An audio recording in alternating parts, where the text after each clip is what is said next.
Today, I want to share with you the secret to having not only more success in your business, but more joy in your life. And it comes down to two words, which I'll share with you in just a second. Now, this is a special episode of the podcast and video here on YouTube because in a couple of weeks, my brand new book, Rebel, Find Yourself by Not Following the Crowd, drops September 3rd. You need to pre-order your copy today if you want to get the bonuses. I have over $300 worth of pre-order bonuses that are still available up until September 3rd. So go to therebelbook.com, therebelbook.com. I'm going to link to it below as well in the show notes. You can pre-order the book wherever you like, Amazon, Barnes & Noble, Books A Million, even any store in your country. But if you pre-order the book and then bring your receipt or order number to therebelbook.com, that's where you can enter it in to get access to the bonuses, including an hour-long video masterclass hosted by John Gordon and myself teaching you the book. You get the Rebel Journal, which is taking the 5 most powerful exercises from the book and putting them into an actionable self-guided journal that you can work through. The entire recording to my life-giving online business summit that we just hosted a couple of weeks ago, including 5 incredible speakers with a ton of actionable content. This is like 3 hours of amazing training, a 30-day Rebel challenge, which is going to be accountability and teaching in your inbox every day for 30 days.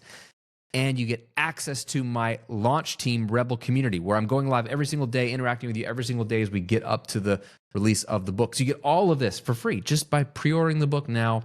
Go to therebelbook.com. So what I want to share with you today is from Rebel, and it's going to be relevant to you. So let me ask you this question.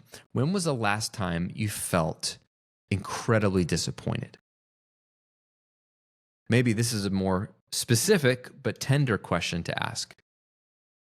Have you ever had a dream die? I have.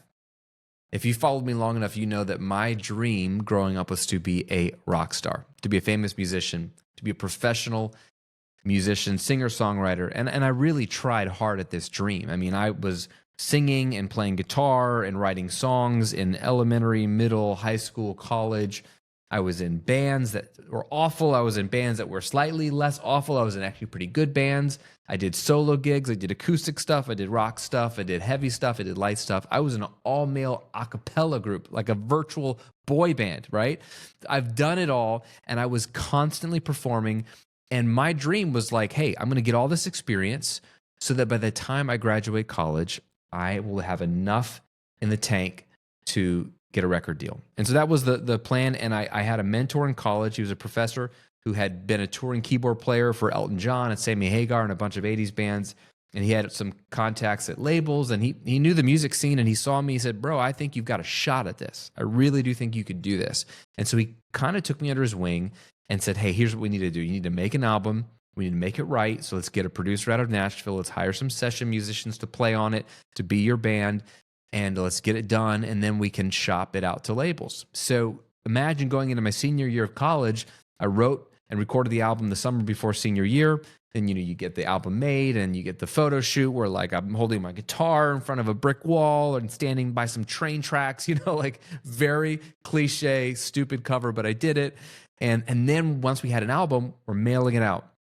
We're emailing out. We're shopping it out to labels. And I'm hearing no, not interested. No. I had one yes, and it was for a small independent label who was offering me a development deal, which means we like you enough to sign you, but not enough to pay you. And so here I am, 22 years old. I'm engaged to be married to Shay. And I've been running at this hard for the last year. And there's no opportunity for advance money. Like literally, I can keep going, but there's no money or no promise of money. And I had to make a decision. Like, do I keep pursuing this thing, or do I be responsible and get a job and take care of my new wife? I chose to do that. And I don't think it was the wrong choice, but I had to let the dream die. And it hurt. It hurt because I was both shocked that it didn't happen. I didn't expect to be famous, at least not right away. I was just at least trying to get a deal, get some advance money, and have a shot at doing it professionally. So I was shocked that it didn't happen.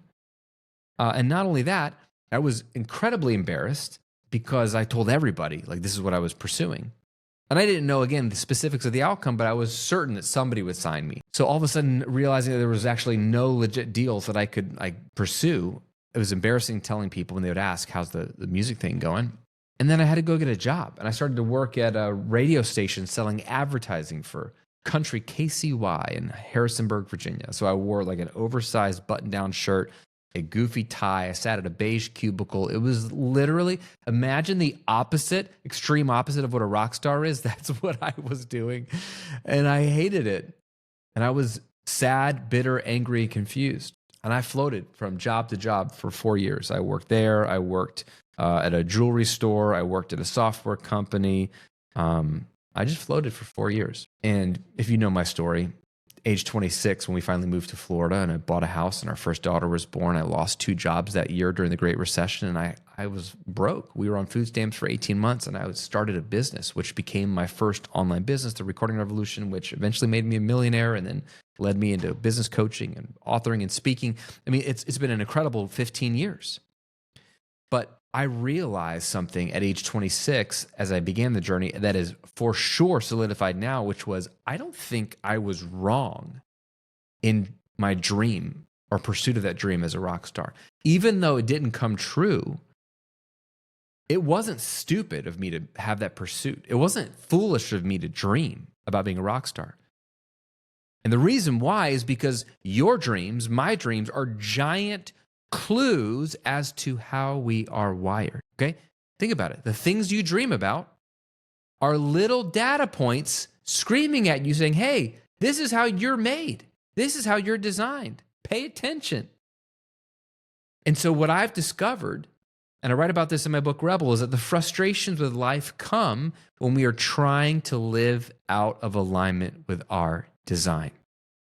I'll say it again. The frustrations in life come when we're trying to live out of alignment with our design. And I think about this every morning when I get a cup of coffee. Because in my house, I have an espresso maker, an automatic espresso maker in my pantry. And it's beautiful. Like you open up the top, you put whole beans in the top, whatever kind you want. It's got a blade, grinds up the beans fresh every time, and then it creates an instant espresso or an Americano or a macchiato, whatever you want. It even has a milk frother. Next to my espresso maker is our blender, and my wife uses it to make smoothies and green juices and all the healthy stuff. Imagine my espresso maker looking over at my blender and saying, I want to make a smoothie. Yeah. I mean, everybody loves smoothies, right? I feel like I could make a smoothie. I feel like I'm just like the blender. I mean, we're virtually the same, right? We both have a hole in the top where you put food in us. We both have a blade that grinds up the food and chops it up. I mean, this is making a lot of sense. Like, I'm going to try to make a smoothie, right? Which sounds ridiculous because you and I both know if we were to take my espresso maker and open up the top and shove a frozen banana and some frozen strawberries and some protein powder and some almond milk and put the top on and shove it in and press the button, at best, what's going to happen? At best, what comes out of this thing is going to be disgusting, right? But more likely what's going to happen, at worst, this machine's going to break. It's just going to break. And yet this is exactly how you and I are living our lives. We are the espresso maker looking around at everybody else's pursuits and passions and their business model and the way they do family, the way they do money, the way they do relationships, the way they do managing their time, whatever. And we're saying like, I want to be like them. I think I'm a lot like them. Maybe I should copy them. Maybe I should do what they're doing. Maybe I should do what they're doing. And we're just looking everywhere but the right place. We're looking at other people and copying them when we're not those people. We're literally designed with a different purpose, passion, pursuit, different values, different skills, different personalities. I mean, we're designed a very specific way, yet we're copying other people when we should be looking inward and finding out, how am I designed? How am I wired? So go back to my dream, my rock star dream. It was trying to tell me something. I was disappointed that my dream didn't come true, but I should have been paying attention to my dream even though it didn't come true because, again, my dream was the first step to finding myself. Your dream, what you dream about, and if you don't like that language, what you desire, what you hope for, your goals, your ambitions, your wants, are clues to helping you find yourself. They're the first clue. You don't actually need to even have all your dreams come true. That's not even the point of dreaming. The point of dreaming is to get data on yourself. to know what you value, how you're uniquely wired, and who you are. So when I thought dreaming was foolish, I realized no, dreaming isn't foolish. It's foundational to who you are. So I ask you again, have you ever been disappointed in life? Have you ever had a dream die? It might be in your business. It might be a product that flopped. It might be a specific business that had to flop. It might be a relationship that flopped. Well, let me talk to you about something that is going to help you today. This is something I call the identity crisis intersection, and it's very, very simple. You and I have a dream.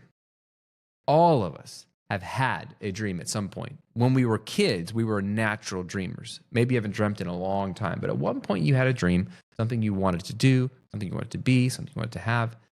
And then life happens and that dream died. So maybe your dream was a financial dream.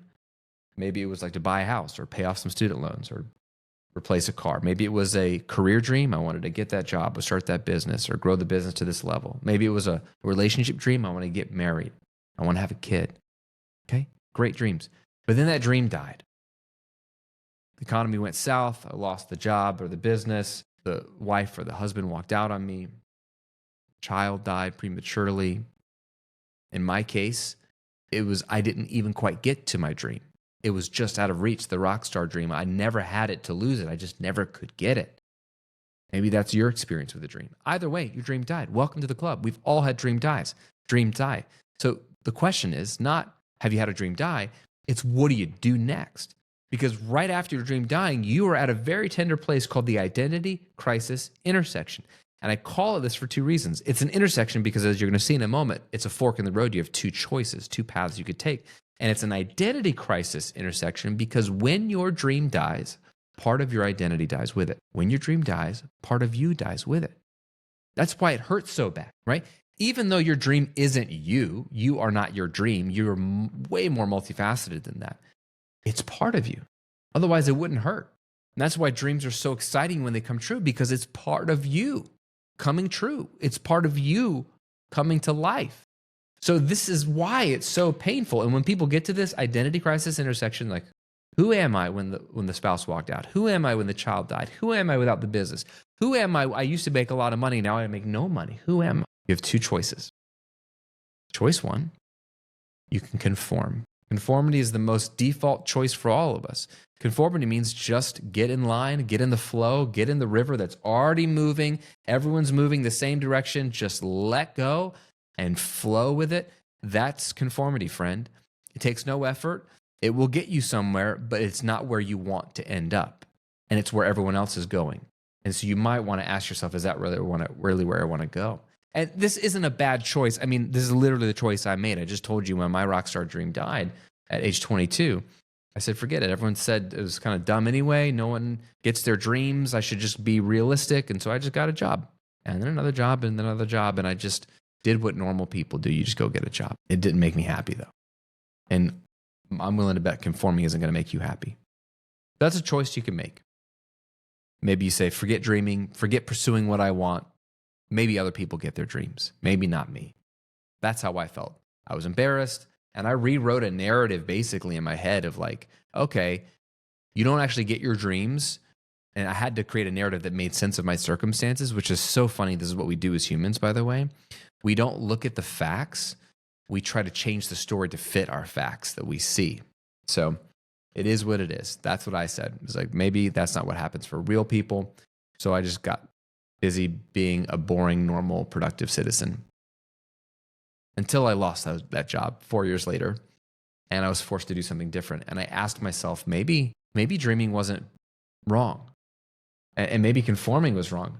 Maybe there's another option after that identity crisis intersection, and there is. If choice one is conforming, you have another choice. And that choice, my friend, is the secret. And it's the two words that will set you free. It'll give you more joy in your life and more success in your business. And those two words are dream again. You can dream again. And hear me out on this. Just because your dream didn't come true the first time doesn't mean it won't the second time or the third time or the 100th time.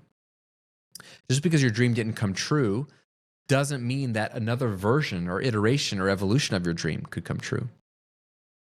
Just because your dream didn't come true doesn't mean you couldn't dream an entirely different dream. The point isn't to have a dream and make sure it comes true.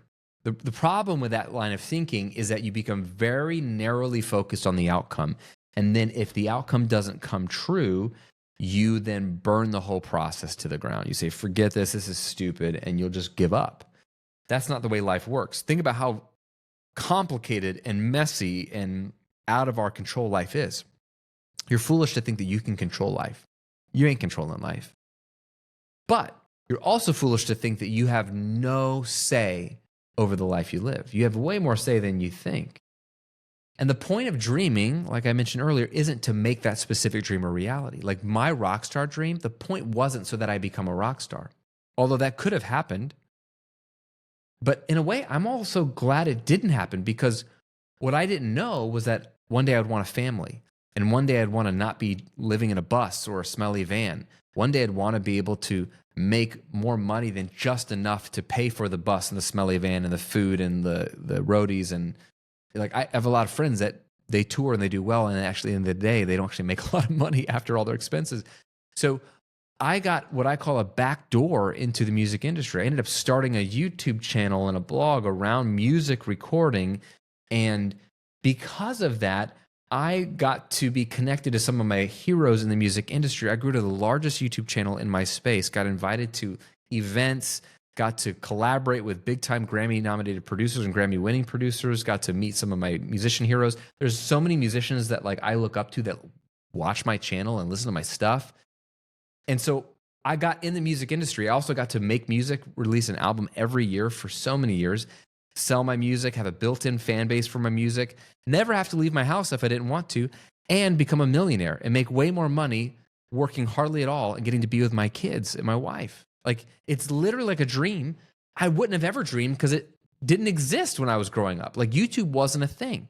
So that's the beauty of pressing into your dreams while holding them loosely, is your dream tells you something about yourself, something that you want. It's data. It's a clue. Pay attention. Pay attention. But don't be fixated on the specifics of the dream as much as the bigger picture the dream wants to tell you, because you're getting data on yourself. And so the first part of finding yourself is dreaming. In the book Rebel, I walk through a 5-part framework. It spells the word rebel. And the first step is to resolve to dream again. And that's where we're at right now in this conversation today, is talking about this identity crisis intersection. So your counsel today, my counsel for you, is when you have a dream die, don't conform. Maybe that's you. Maybe you've been conforming for decades. It's time to get back on the saddle and dream again, and do some of that inner work and ask yourself, what would I dream about if I felt free? What do I dream about if I'm being honest? I love Tim Ferriss's question. If you were the smartest person in the room and it were impossible to fail, what would you dream of doing, being, or having? Again, if you were the smartest person in the world and it were impossible to fail, meaning it's going to happen, you're going to figure it out. What would you dream of doing, being, or having? Start to noodle on that question. Don't show it to anybody else. This is not for them. Don't judge yourself. If you know you want to write something and you go, I don't know if I should want, it already came up like in your brain, write it down. You want to better know yourself so you can start to do the data analysis and go, hey, this is something I value. This is something that's meaningful for me. So that if you get to, and when you get to another dream that dies, something doesn't go your way, like life is unpredictable, you can say, it's all right. I'm going to dream a different version of the dream, or I'm going to keep pursuing that dream because I know it's going to lead to joy, fulfillment, satisfaction, and success in business. If you're a business owner, you got to understand, you could build a business around something you don't dream about. It is possible. You can make a lot of money selling toilet paper. And I don't know if many people dream about toilet paper. It's not their passion. Maybe it is for some. So it is possible to build a profitable business around something you're not passionate about. But you will be way more successful and build a more sustainable business for decades to come, which will lead to compounding and momentum and more money and more accolades and more impact if you build a business around something you dream about, big or small. I was just on a panel with the New York City Library system with a bunch of other million-dollar entrepreneurs, and one of them builds outdoor games like cornhole games, like unique combinations of cornhole and skipping stones and really cool stuff. His name's Jaron, and he was mentioning that he built this business because he used to be a scout. He loved to be outdoors. He loves games. He wanted something that he would enjoy building while he was building a business. And so He's built an entire business around building outdoor games because that's what he likes. That's part of his dream.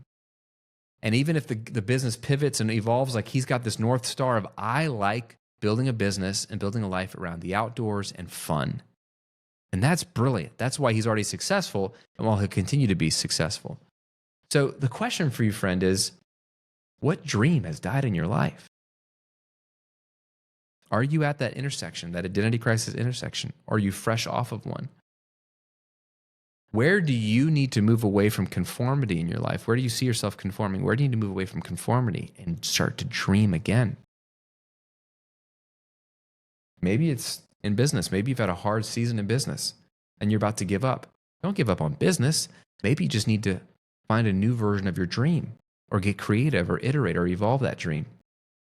Maybe it's relationally. Maybe you're like, you know what? Business is going great, Graham, but my love life is not so great. And you know what? It's too painful. I'm not doing that again. Maybe you need to dream again that it could be different. Maybe it's financially. Maybe you lost a house. Maybe you've been so overwhelmed by bills that you're like, I'm giving up on that dream of being financially independent. It's time to dream again. Don't give up. Don't conform. Dream again. And friend, I'll leave you with this. And this is something I really, really believe deeply about. I write about this in the book. I wrote that the secret to a fulfilling life is to figure out who you are, what dreams light you up, what you care deeply about, and then unashamedly live as your truest, most authentic self in spite of what everyone around you is doing or saying. To me, that's what being a rebel is. The world's going this way, and you're saying, you know what? I don't know if that's where I want to go. I want to step out of the river that everyone's flowing in, look around, and decide, where do I want to go? What do I dream about? What lights me up? What outcomes do I really want in life? And can I start moving in that direction? I don't know how it's going to work out. I don't know all the steps. But if I could choose, where would I want to go? And start going in that direction. It takes courage. It takes resilience, mental toughness. It takes the willingness to know that other people are going to disagree with you, even people who love you and care about you. They're going to question. It's going to seem rebellious to go in a different direction. But if where everyone else is going is ending up in misery and frustration and despair, maybe it's not so silly to go in a different direction that might lead to life, joy, fulfillment. So let me know if you're watching on the YouTube version of this in a comment below. Are you in an identity crisis intersection? Where do you need to move from conformity to dreaming again? And if you're bold, you want to share one of the dreams that maybe you let die a long time ago that you need to revive. What's a dream that you need to bring back from the dead? And get creative and curious about how you could move closer towards that dream. And if you haven't already pre-ordered the book, and if I've ever added any value to your life, the best way you could support me in this moment is to go to therebelbook.com, pre-order a hardcover copy. Even if you like Kindle, pre-order the hardcover copy. It's the one that really counts actually for bestseller lists. Kindle does not count. So if you want to help me out, that means a lot as I'm making a run at the lists. But pre-order one for yourself, and then if you really love me, pre-order a second for a friend that wants to go on this journey with you or that you want to go on this journey with you. Enter your receipt there at therebelbook.com. You'll get over $300 worth of bonuses instantly delivered to you, so you don't have to wait for the book. You can dive right into this material. And then you'll also get my undying love and approval, which might be worth something to you. Maybe or maybe not. I appreciate you. I'm excited. The book drops September 3rd officially. We're almost there. And it's just been so fun to share this on so many platforms with so many of you and get your feedback. There's hundreds of you inside the Rebel community and launch team. It's been really, really fun. I just actually dropped the manuscript digitally in my launch team, which you get access to by pre-ordering the book at therebelbook.com. So if you want to read the digital version of the book before anybody else, jump in there as well. Otherwise, you'll have to wait. But I appreciate you. Hope this episode helped and encouraged you today. And I'll see you on another episode real soon.